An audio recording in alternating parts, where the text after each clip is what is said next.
back to Hot Flashes and Cool Topics, everybody. I am really thrilled today to have Deborah Copaken on. She is well known for many different writings like Shutter Babe, and I really want to talk to her today about her book, Lady Parts, a Memoir, because so many things that happened to her in this book and through the healthcare system to women in general, to women that are in our demographic of midlife, that and I think it's really important to share this information with our listeners and just how this is not really unusual. Sadly, what happened to her is not unusual. So, welcome to the show, Deborah. Thank you so much, you guys. It's really nice to meet you.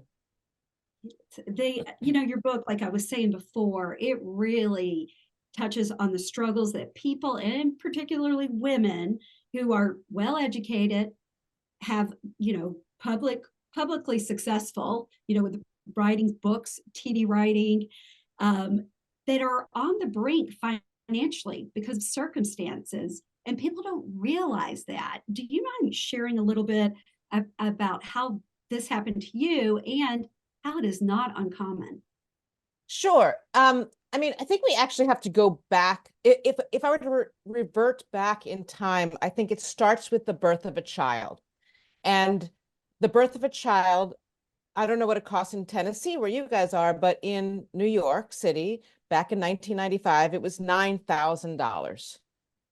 That's out of pocket. That's not covered by insurance. So I had two kids, $9,000 each in rapid succession. That's $18,000. I didn't even think that that was something that I was going to have to pay, right? Then you're talking about the cost of childcare, which we have not addressed in this country. Then fast forward several years, and I have several serious illnesses. One of them is called adenomyosis, which is a lot like endometriosis. It went undiagnosed for 16 years until it was incredibly far along, and my uterus had to come out. By that point, I'd had another child, and I think in 2006, the cost of a child was $10,000, $11,000 at the hospital, right? So you're talking about great sums, five-figure sums of money just to have a baby, a healthy baby. My babies were okay. They didn't have to go to the neonatal department or anything like that. So add on the cost of a major medical operation, the removal of a uterus, add on the cost of childcare, add on the cost of college tuitions, which I was paying two of them at once, and then add a divorce in there, just for fun, right? And it was like the perfect storm. It was the perfect storm of, oh my God, I have this and this and this and this. And literally, I was at a farmer's market one day and I was waiting for all these freelance checks to come in. And by the way, when you're working as a freelancer, those checks take a long time to come in, sometimes 6 months. The cost of health insurance back then, we have Obamacare now, which is still expensive, but back then I was paying $2,400 a month to insure my children and me on Cobra. There was a job loss in there. And suddenly I'm at the farmer's market and I'm trying to buy some apples. And I just say to myself, oh, let me just check Citibank to make sure I have enough cash to cover these apples. I had $18 in my bank account. The apples were going to cost $6. And I thought, I cannot spend 1/3 of my wealth at the time on these apples. I mean, that was the nadir, right? I mean, I guess there were other nadirs. Like one other nadir was, so after I got the hysterectomy, they didn't take out the cervix, which they should have. Again, women's healthcare myths and wrong turns and bad advice. So I was told to keep the cervix in because it played a role in sexual pleasure. Well, that turned out to be bunk. So 5 years later, that cervix gets sick. It has precancer of the cervix. I have to get that cervix out. I come home from the hospital. Things are not right. Things are not right. Something's going on. I can tell I am not well. I go to divorce court to fight my own battle because I'm representing myself because I don't have enough money to hire a lawyer. and I'm at divorce court. I think it was child support that day. And I just was hemorrhaging and feeling really bad. I go to the hospital. I take myself to the emergency room. They say, oh, we don't have a speculum here to look inside you. Here's some antibiotics, go home. And then a few days later, my daughter, who's 20 at the time, found me wandering the apartment in a complete daze with a glass Tupperware container, putting giant blood clots that were falling out of me all over the apartment into this glass container because I wasn't sure what they were and maybe I needed them. And then she says, we need to take an ambulance. We need to call 911. I said, don't you dare. I can't afford that extra $4,000 to $10,000 that it may cost. I don't know that you never know how much those ambulances are going to cost. So we took Uber Pool to the emergency room. I mean, just think about this. This is America circa, this was 2017. That daughter's now in med school and trying to change this from within. But at the time, I mean, nothing's changed now. I guess Jill Biden just got, some money to address women's health, which thank goodness. But it's like the tiniest small step in a giant, giant mountain that we are pushing that Sisyphusian rock up over and over again and falling back down. That was a long answer to your question. I'm sorry. No, that is so true. That is the truth. Yeah. And it's a story that we hear from people time and time again, that women are either ignored or we ignore our own symptoms because, oh, it can't be that bad. We're fine. Yeah. Or financially, we can't afford it.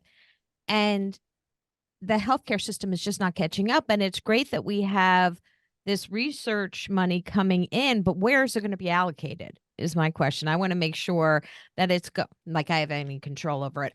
I hope that, yes, I'm going to tell Jill. I'm going to call Jill later and tell no. Me too.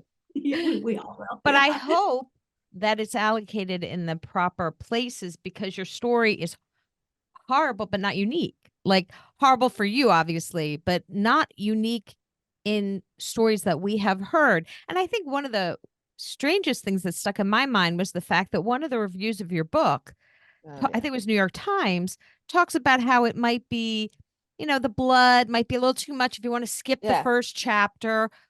Why? Because you don't want to face it? I mean, what was how did you respond to that? I cried.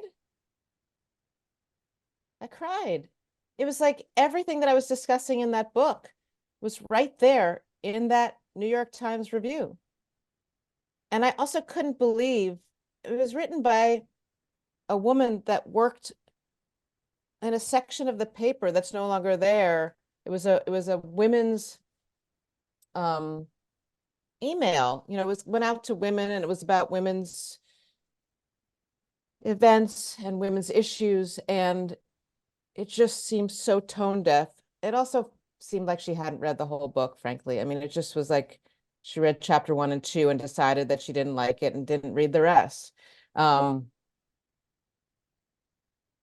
don't know what to say about that other than it made me cry and it made me feel hopeless. It makes me angry. It made me angry too, but more yeah. sad than angry. I try not to get angry anymore because the anger will eat us up from inside, and I turn that anger into writing. Yeah. Right. I mean, and you said you had a picture of it like in the book, and I'm like, I welcome that photo. I want women to know if this is happening to you and Run. other people, I want them to know what to do. And you also talk about the misinformation that you were given about needing your cervix and that you needed it for sexual pleasure. And and we've talked to a lot of the women in your book that you talked to. Like we've had Rachel Rubin on the podcast. Yeah, I love her. And Neurotrack, we've had Ellie, is that right? Ellie's great. Yes. Oh, that's so funny. Had her on as well. Just completely like by coincidence? Just Yeah, coincidental. we had her on. We had oh my God. When was her? December? She was in December. She was on December, and we were talking about their cognitive health scan that they have now for doctor's appointments. Worked with her as well. And so it's just it's really it's a small little circle. It's so crazy when you get into this space how you talk to each other, and all of you all are fighting the good fight. That's what I'm like. You're Well, fighting the good fight. well, here's what worries me about that, though. Yes, we're all fighting the good fight. We're talking to each other. We all know each other. How can we get the fight beyond our own walls? That's really what is at issue here. And when, going back to that New York Times review, when the New York Times dismisses my blood as gross, literally gross, Mhm. then we're keeping it in the same little circle, right? And one of the best parts of writing this book, the really, truly best parts, I get a lot of beautiful emails from women. And despite how my story is my story, they all say, you've told my story. I mean, the specificity of my story made them feel that I had told their specific story. But what's amazing is the men who write me and say some version of, I had no idea. I had no idea. And if I could just get this book into the hands of men, Yes. our allies. Yeah. Yeah. I mean, that is what would be the dream scenario. But, 80% of books are bought by women. So, whatever. We should be gifting them. Maybe I should send one to Joe Biden now that I finished. Yeah. You never know. Yeah. Another part of the book that I found really interesting is the talk you have about mentorship and how important it is Mhm. for women of our demographic to mentor younger women. And you use the example of Nora Ephron for you. Can you tell that story? Sure. So, well, first of all, let me say that before I was a writer and journalist, I was a photojournalist, and I found very few female mentors in that field, just because there weren't any females in that field, except at the time, my friend Alexandra Avakian and I, and we were buddies, but there just weren't women in the field back then. So after I wrote Shutter Babe, which, by the way, I wanted to call either News Whore or Shutter Girl. I didn't want Shutter Babe because the whole book is about not being the object, like objectifying the men, and then suddenly this title is placed on me. Anyway, that's just another story. After Shutter Babe came out, Nora Ephron, my hero, my absolute hero, called me on my home phone back before cell phones. Remember home phones? I don't know if you guys look young, but anyway. Oh no, we're your age. Okay. We're your age. Wrap that cord around my finger. Yeah. Okay. So Nora found my home phone through my friend Meg, I think. And she said, "Hi, this is Nora. Is this Deb?" And I said, "Yes, come on, Meg, stop pulling my leg." I thought it was my friend Meg because I knew that she knew her. And she goes, "No, this is Nora. And I just want to say I really liked your book, Shutter Babe, and I'd love to take you out to lunch."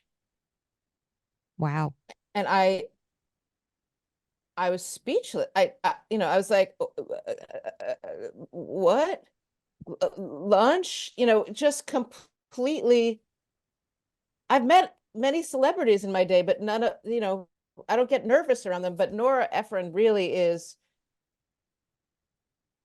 just the woman I've looked up to my whole life. If when those questions, when they ask you, oh, who would you have at your dinner party? She's the one that I would have at my dinner party. And then I got to have her at my dinner parties. And that was amazing because she created around her.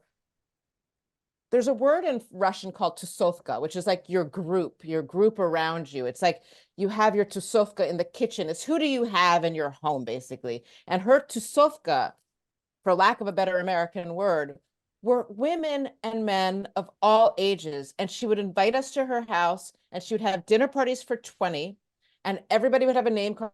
There are two giant round tables because she didn't believe in square tables or rectangular tables. So two giant round tables with your name tag, and then you had to, at dessert, move to another table and sit next to somebody else. And then there were games afterwards. And so it was either charades or running charades or mafia. And in these games, you really got to know people. You got to see them not as sort of, the celebrities that you see on screen, but as real humans who want to like win at running charades. And more than that, she would take me out for monthly and sometimes, bi-monthly lunches. And it was during these lunches that I was working out And I think she could tell that something was going on in my marriage. And she was helping me work out and get to the point of acceptance that divorce is not as bad as I thought it would be. I had to get out of that situation. I had to get my uterus out. I mean, she was this maternal figure that I don't have in New York. My mom lives in DC, and she really served that role. And she had 2 boys. She didn't have any daughters. She was, like me, the eldest of 4 daughters. So we had a lot in common. We were even, and I'm embarrassed to say this, but we were both cheerleaders on our cheerleading squads back in our public high schools. And we just gelled, and she changed my life. And when I say changed my life, she introduced me to people. She helped me edit op-eds that I was writing. I wrote a book review for the New York Times. She helped me edit. She would just be like, I would send her an email saying, hey, what do you think of this? And she would send back some notes. And who does that, right? She's a busy woman. But I wasn't the only one that she did this to. She had Lena Dunham was one of her mentees, and Rebecca Traister, who's a really wonderful journalist as well, and Meg Wolitzer. She just had all these mentees. And I think for her, I mean, in retrospect, she knew she was dying, right? She knew she had this cancer. And maybe that's in the end result what she wanted her legacy to be, to sort of place this love all over and let these women know that she cared about them, that she was thinking about them, that she wanted them to succeed. And also that as important as success is bringing people around you, having that dinner, making the space for social life. She was as good at that as she was at doing the work. I mean, that is amazing, just the gift that she gave to lift other women up. And, in your book, you also, something that really stuck with me was your father saying about not doing things that's blood money. Can you share a little bit about that and how, gosh, that's so hard to do in this time? The things that presented yourself or were presented to you, and you were really trying not to use blood money. Could you share that? So that began, and I remember this so well. I must have been 4 or 5 years old, and my dad was just starting at this law firm after going to law school. Like, I was born when my dad was in law school, so they were struggling, right? So he was in law school, and then he was a White House fellow for a year with under President Johnson. And then he joined this very white shoe law firm called Covington and Burling. And one of the first cases they gave to him was a tobacco case. And he would have been taking the role of fighting for the tobacco company. And he came home, and I remember he was teary about it. And he said, I can't do this. And he said, what would you guys think if I lost my job over this? And I think my mom was like, you've got to do what you got to do, right? And so he refused to take the tobacco case. He just refused. He said, I cannot play a part of causing cancer in other people. And so I think as sort of a challenge, they gave him this, and they were mad at him. They gave him a pro bono case that they thought he would just fail at miserably. It was going up against the US Navy. And the US Navy was bombing the island of Culebra off the coast of Puerto Rico. And people lived there. They were bombing an inhabited island for target practice. And so I guess he took this on pro bono, and he just kept fighting and fighting and fighting. And watching that has affected my life. He eventually got paid a lot of money from the Puerto Rican government and won. And they wanted to erect a statue of him. And I was there at when I was 9 years old, sort of clapping for him on the dais as he had won his case and was telling all the people of Culebra, thank you. And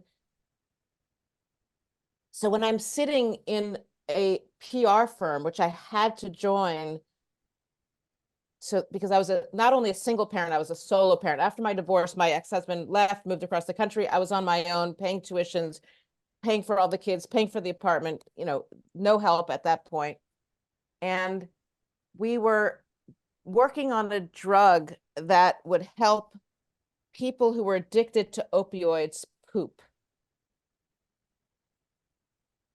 And I remember thinking, so it's come to this.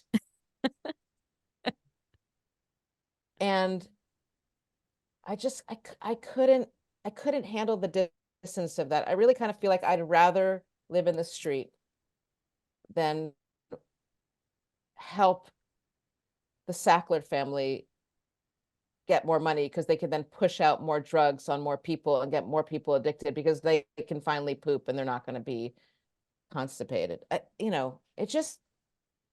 really have a hard time doing things that have nefarious ends.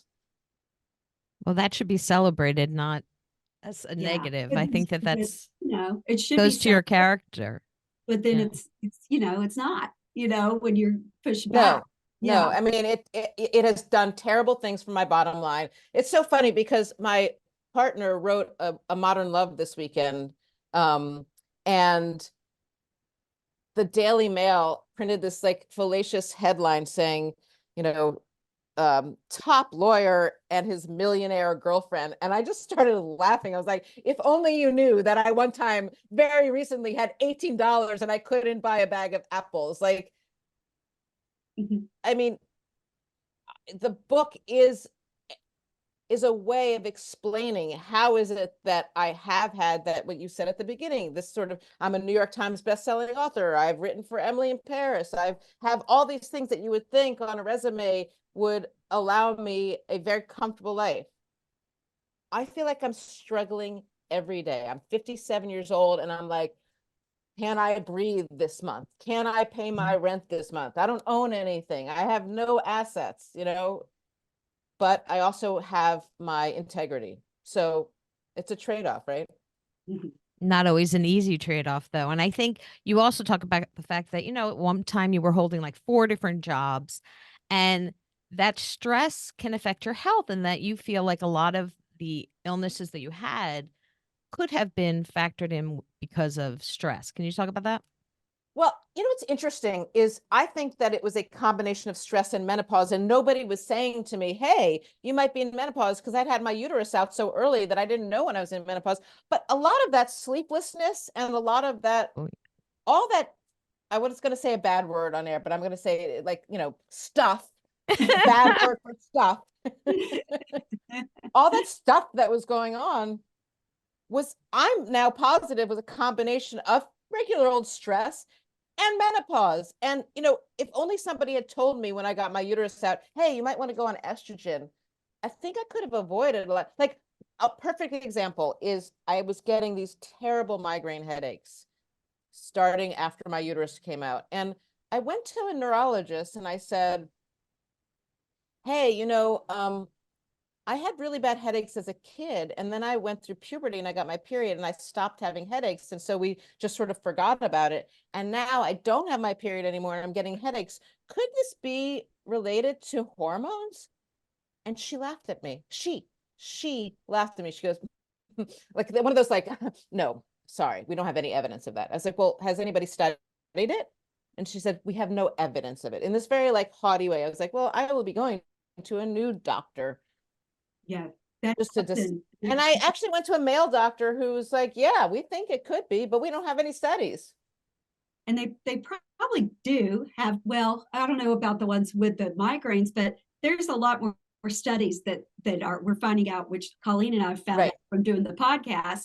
We didn't know this until we did the podcast, about how little gynecologists are educated in menopause. Like in med school. Yeah, in med school. I wrote about that in Two Lady Parts too. No, it's crazy. Yeah. And in fact, when I dropped off my daughter at med school that first day, I said, learn about menopause, do everything you can. And if you don't learn about it, call me. I want to know about that because I want to report that. And she said, actually, University of Buffalo has an amazing program, and she learned a lot, and she's actually going into family medicine, and which that knowledge will be very useful.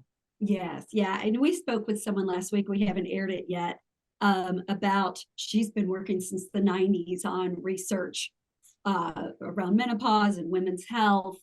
And she said it is getting better in med schools now. Yeah. She said, you used to want to go to used to, listen to me, my Kentucky accent. You just want to go to a doctor that had more experience, but now she was suggesting you might want to go to the younger doctor because Yes. they're going to have the education there. And that's just the whole thing with women's health. The misinformation out there is so frightening and so behind. And you address this in your book too, the amount of time women wait in an emergency room. I mean, look what happened to you. I mean, No, it's crazy. It's just you crazy. were, I was there all day. I was a single yeah, parent, solo parent. I had to get home to my kid. I gave up after 8 hours of being there. We don't have a speculum. Here's some antibiotics, and then I went home to die. Had my right. daughter not found me, I would have been dead. Yeah. I mean, that I feel like people have got to read this, like you said, they've got to read this part. This is what's happening. And the scary thing is, it is not unique. Yeah. And the whole thing with healthcare is not, insurance is not unique. I texted someone today.